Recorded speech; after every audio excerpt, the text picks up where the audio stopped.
السلام عليكم ورحمة الله وبركاته. عدنا والعود أحمد، المعرض التجاري اليمني الامريكي الأول في ولاية آلاباما، ولدينا ضيف كريم عزيز الأستاذ ناجي المنتصر، فأهلا وسهلا بك.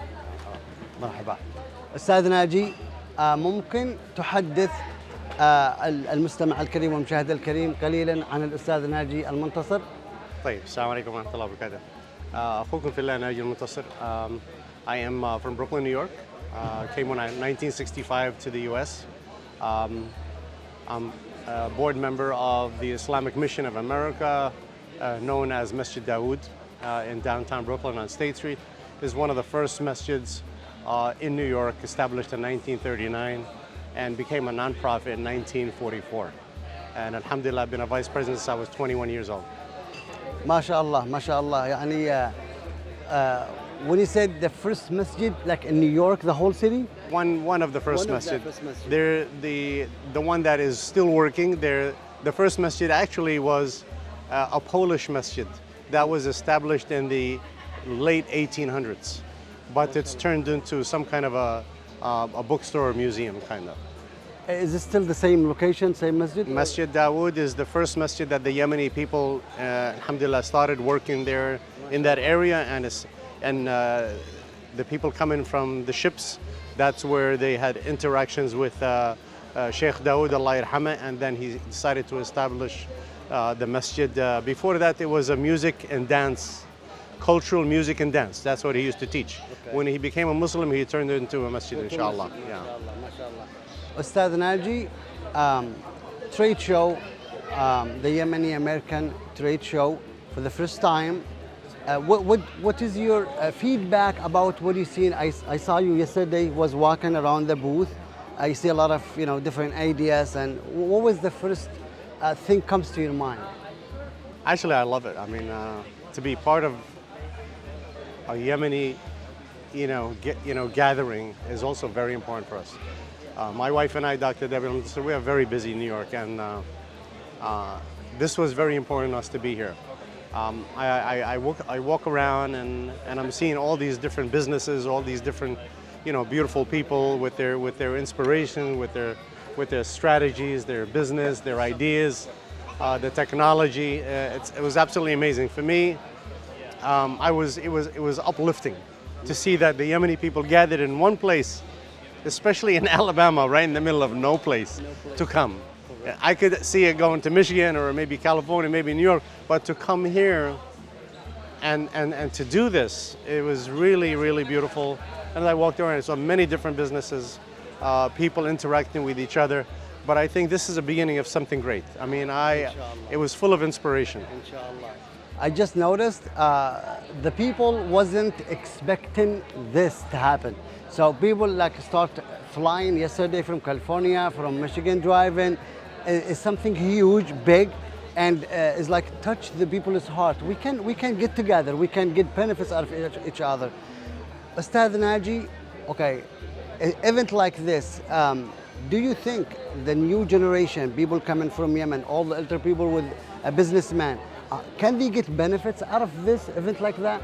No, absolutely. I think the Yemeni community is very wealthy and the most loving and compassionate of all. And I think there's a lot of people out there that have, financial ability to do more. And there's a lot of young people or business people here, entrepreneurs that have insight on a certain business. This is the time for people to connect. And I saw some of the businesses here, they have people back home in Yemen that are putting things together, which is a good economical value for the people back home. Correct. And I think it works out. I mean, everybody has a different talent. And I think by bringing everybody together was great. Having the soccer teams was absolutely beautiful. To see these young people from many different states to come and compete. I think this was a perfect merge. But I think there's got to be a little more. The next thing that would be, and I know there's a lot of people from Michigan, they were going to come. And because of the flooding, they had to take care of their business and their families. But it's still productive. It was still successful in my eyes. But the other thing that we want to put into the mix is, to do like a little more social activity in the evening with families and what have you. And I saw the beautiful thing after the trade show, we broke to go to the tent, and there was a beautiful line of a barbecue chicken and rice and burgers, and everybody was talking, mixed, tables were having lots of conversations. That was another beautiful thing about breaking bread and bringing people together. I met people here that are from the Al-Muntasir family that I've never known, that my father used to talk about. So it's a chance for us to connect. And after COVID, such a horrible year and a half, Kind of a break. Allah subhanahu wa ta'ala had given us another chance to be productive. And I think this is the right step. I know the brothers, Hisham and Muhammad have been talking to my wife for the past 2 months, sometimes every day. And they really care about this event and what they're trying to make out of it. I think it's a productive thing. I think if you're Yemeni, you're a business person, or want to see something substantial, productive from our people, you should come and be part of it. And you don't have to be a Yemeni, you could bring your friends also. But I think the next one, I think it's going to be 10 times bigger than this. Inshallah. Because this is where we have to go. It's a chance to bring the entrepreneurs together, the businessmen together, and people who just want to be together with their own people. There is a hadith that Nabi Sallallahu Alaihi Wasallam said, خيركم خيركم لأهله وأنا خيركم لأهلي. The best among of you is the best for his family. I know, I've been watching Dr. Al-Muntasir, Al-Ustad Naaji Al-Muntasir, and I saw that you got educated very early among the Yemenis in your generation.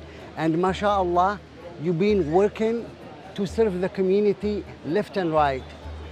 Is there, or to correct my question, what is the Yemeni American businessman obligation toward their community?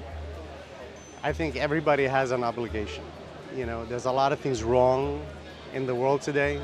What's going on in Yemen with the millions of people that are being harmed, the children, the sisters, the elderly, our uncles, it's horrible.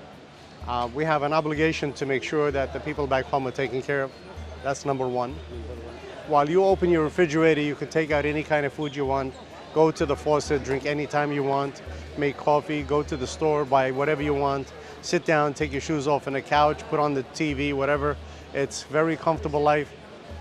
Every time we reach for a glass of water or some food, we have to remember the people that don't have. And I know we have Pure Hands, and Pure Hands is a #1 organization that's taking care of our people. And there's also Mercy Bakery, which is another, something that's, beautiful and doing a great job also. But Pure Hands and Mercy Bakery, they're working together to make a difference. And I think if all the people of the world will take care of their own country back home, just take care of their own country, we would be fine. I know the Yemeni people, not because I'm Yemeni. I've been doing this kind of work with my wife for 35 years. We've been married over 42 years, alhamdulillah. And the Yemeni people are the first people to give money to the masjid, first people to establish schools, first people to give to Palestine, to Syria, to Egypt, to any other country, first. And we give money without putting in, certain conditions like I have to be on the board. We don't want the board. We don't want the name, just give it. But after seeing the wars and the horrific things in Yemen, I called different people that I know, and I sent them text message, listen, we need help in Yemen. And they did not reply the way I expected. And this is a sad part.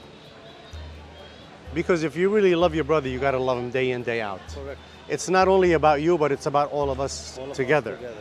And I realized, you know what, I'm gonna devote my time to the place where I was born, to the place that the Prophet ﷺ has spoken about a people that were loving, compassionate, and generous. This is where my heart and my wife, this is where we want to be. So we are devoted to our country to make sure that the people are taken care of. And we're going to support Mercy Bakery, Pure Hands, and beautiful, ideas like this. This is where we are. Because nobody's going to do it for us. If you're out there, nobody's going to do it for you. Nobody's going to come to your aid, not Saudi, not the Emirates. They're actually, one is trying to grab the north, the other one's trying to grab the south. And it's all about the oil, it's all about the money. It's not about Allah subhanahu wa ta'ala. So if you're a Yemeni, concentrate on where you came from. Concentrate on that beautiful homeland that we have. Concentrate on that land that the Prophet and Allah subhanahu wa ta'ala spoke about. Let's get back to our place, to our families, our kin, our relationships back there, and here, and build on it. And if everybody did that to their country, I think it would be great. So, you know, we're here in New York, we do a lot of work as far as civic engagement. And the only thing that's missing here is civic engagement.